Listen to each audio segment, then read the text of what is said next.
Chères concitoyennes, chers concitoyens, les années se suivent et malheureusement se ressemblent puisqu'une nouvelle fois, nous ne pourrons pas tenir notre traditionnelle cérémonie des vœux à la salle polyvalente, eu égard à la pandémie qui nous tient depuis maintenant près de 18 mois et qui connaît actuellement un certain regain d'activité avec des importants taux de contamination. Donc, conformément aux directives de l'État, et plus particulièrement à celles données par le Premier ministre dans son intervention du 27 décembre dernier, ce moment de convivialité est annulé. Comme en 2021, j'ai cependant souhaité maintenir un temps d'échange avec les Martroises et les Martrois pour faire un point sur l'année écoulée et sur ce qui nous attend pour 2022, pour peu que la Covid nous laisse tranquilles. Les réseaux sociaux, notre site internet et le prochain bulletin municipal seront donc à nouveau sollicités pour diffuser ce moment. Cette crise, qui perdure maintenant depuis plusieurs mois, nous interroge quant à sa gestion. Si l'État a su protéger ses citoyens malgré un nombre de décès toujours trop important, il n'en demeure pas moins que le débat entre pro et anti-vaccins, qui semble cependant aujourd'hui médicalement dépassé, induit un questionnement sur la gestion du système hospitalier, actuellement à bout de souffle, avec un personnel épuisé par 18 mois de lutte. On peut regretter qu'aucune action correctrice n'ait été mise en place pour soulager le système, comme par exemple la réouverture des lits récemment fermés, avec un changement de paradigme sur le recrutement du personnel soignant et le financement de l'hôpital.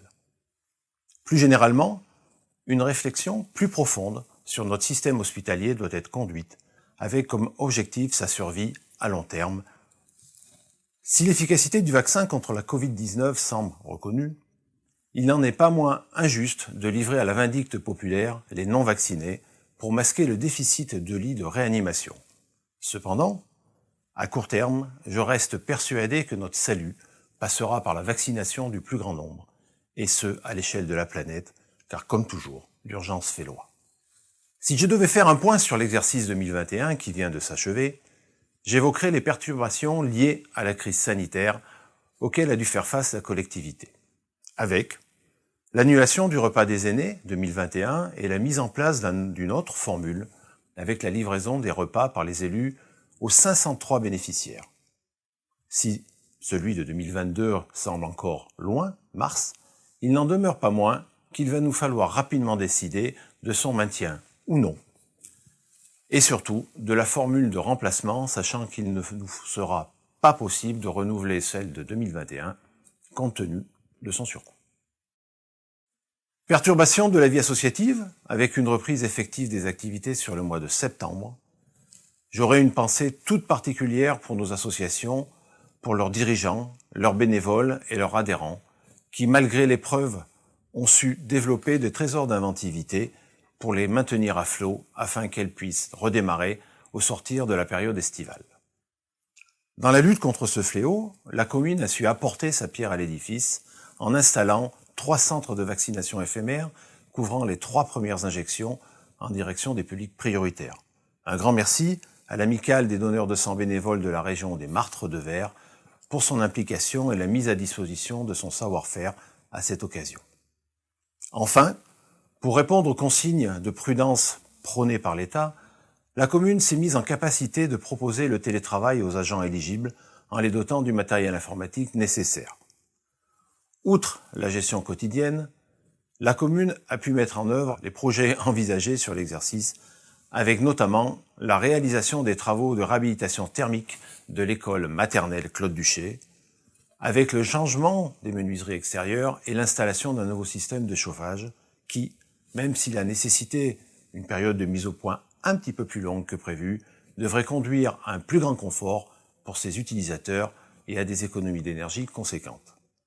Par contre, si le chantier de réhabilitation thermique de la salle polyvalente a bien débuté comme prévu en juin, sa livraison a connu quelques retards. Les problèmes d'approvisionnement que rencontre le secteur du bâtiment nous ont frappés de plein fouet, avec pour conséquence une livraison sur le début d'année 2022. Encore une fois, j'ai une pensée particulière pour le monde associatif, principal utilisateur de cet équipement, qui a dû se réinventer sur bien des points pendant cette période d'indisponibilité. Enfin, le projet de construction d'un restaurant scolaire et d'un ALSH a pu être finalisé dans les temps escomptés, avec la mise en ligne de la consultation des entreprises sur cette fin d'exercice. Concernant notre communauté de communes, le grand projet Habitat que constitue le quartier pilote Habitat des Loubrettes a fortement avancé malgré la crise sanitaire avec la livraison de la crèche Le Petit Prince et la sortie de terre des 49 premiers logements sociaux du programme qui malheureusement n'ont pas pu être livrés en 2021 comme prévu. Preuve de son attractivité, au 31/12/2021, les 46 lots libres étaient commercialisés avec une trentaine de permis de construire déposés. Si malheureusement 2022 ne commence pas comme prévu, cet exercice devrait connaître quelques satisfactions pour l'équipe municipale et tous les Martrois. En effet, la salle polyvalente devrait être livrée sur la fin janvier, permettant ainsi à ses utilisateurs de retrouver une vie normale en termes de fonctionnement.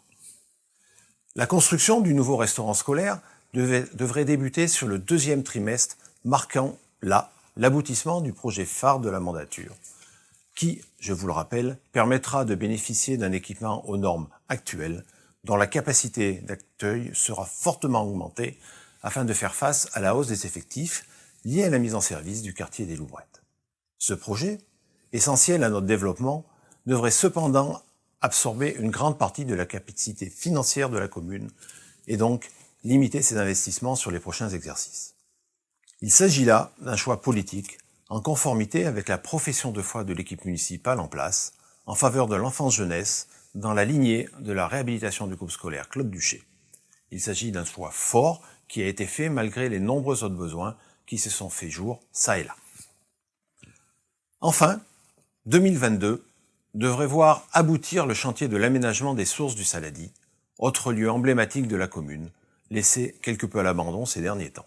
Cet aménagement devrait lui redonner ses lettres de noblesse pour le plus grand plaisir de tous. Pour Mont-d'Arverne Communauté, 2022 devrait être aussi l'année de la livraison des 49 premiers logements sociaux de Loubrettes et de l'avancement de la commercialisation d'autres types d'habitats tels que le PSLA ou prêt social location-accession. Bien entendu, notre communauté de communes continuera à œuvrer dans les domaines de compétences, que ce soit le tourisme, l'enfance-jeunesse, l'environnement, l'économie et l'urbanisme, avec la fin de l'écriture de notre PLUI pour une mise en place début 2023.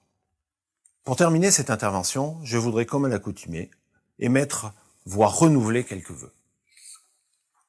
Tout d'abord, je vous souhaite à toutes et à tous une bonne santé, le plus précieux de nos biens, et que cette pandémie trouve rapidement sa fin sans trop meurtrir notre pays.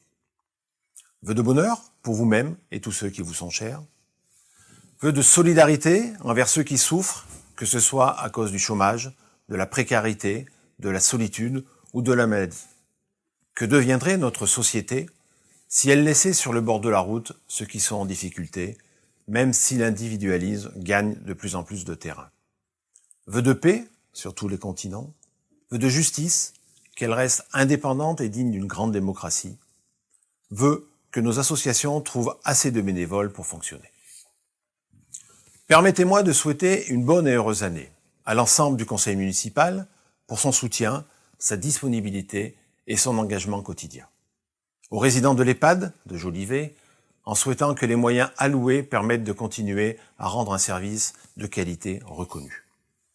À l'ensemble du personnel du CCAS et communal, ainsi qu'à sa DGS.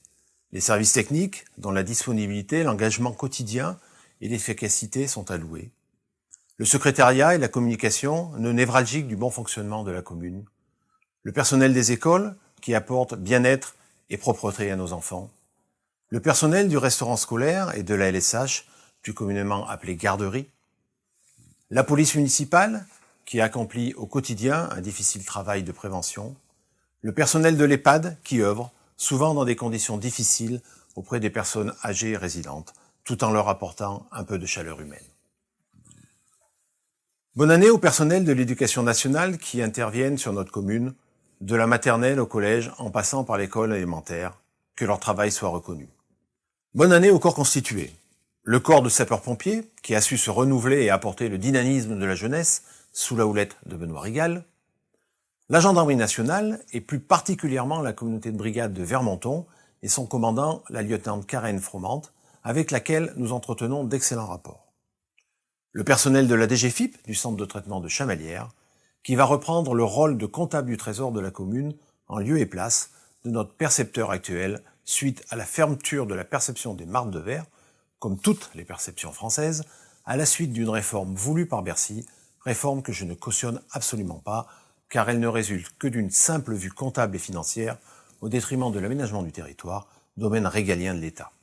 L'étude notariale des marques de verre qui reste un interlocuteur privilégié de la commune. Bonne année aux associations locales qui regroupent environ 2800 adhérents et qui sont l'élément fédérateur fondamental de notre commune. Je souhaite que le résultat soit à la hauteur de leurs espérances et qu'elles portent bien haut les couleurs de notre village. Elles savent pouvoir compter sur le soutien de la collectivité dans la limite, bien entendu, de ses capacités financières. Bonne année aux acteurs économiques, les commerçants, artisans, professions libérales et entreprises installées sur le territoire communal. Que l'année 2022 leur apporte la prospérité nécessaire à leur pérennité. Bonne année à tout le personnel de Monde Arverne Communauté et plus particulièrement à celui qui intervient sur la commune. Je pense à celui de l'école de musique, à celui du RAM et du multi-accueil de Petit Prince, à celui de la bibliothèque ou encore à celui du service ado qui est en charge de la lourde tâche d'animer le temps libre de nos ados en dehors de leur temps scolaire. Enfin, bonne et heureuse année à toutes et à tous et bonne santé. Que la devise de notre République, liberté, égalité, fraternité, reste sa ligne de conduite pour 2022. Je vous remercie.